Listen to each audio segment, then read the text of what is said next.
go straight to water jet. We had this thing completely built by week 3. We had mechanically broken it 6 times. Woo! The 6th time was yesterday. So back and fixed again, and we're ready to take on the competition. So we're going to start from the bottom and work our way up. Before we made any decisions about our robot, we decided we were going to do tank treads because they would get through most of the defenses easily. So we looked on AnyMark, and the treads on there cost way too much. So we took the tread from it and made a custom drive pod. They are 5 pulleys with the same tread. The middle one is the drop center.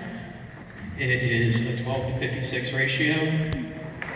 The whole thing comes off of 8 bolts, very easy to fix. Next, we have our shooter. It is a 16-wheeled, 4-axle shooter.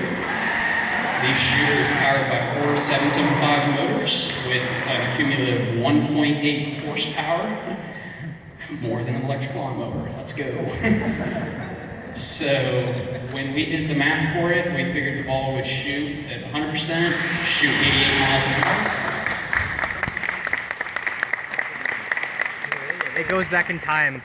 So pretty much the ball's going to time travel. So Stole my joke. Right now we're shooting at 60% speed, and it's still climbing by the time it goes through the goal. So pretty proud of that one. Next, we're going to go to the intake. The intake, each bar is updriven. Same with the shooter. The shooter was 100 feet per second on the first set, 130 on the second. The intake is 9. Then the next 2 bars are both at 11.5, and the final is at 15 feet per second surface speed. So it will suck at the ball pretty quick, and then the shooter just charges up and shoots. Yesterday we went to scrimmage, and in our autonomous we managed to do a 360 because we couldn't get our vision tracking to find the tower. So with 2 seconds left, we did a 360 and shot.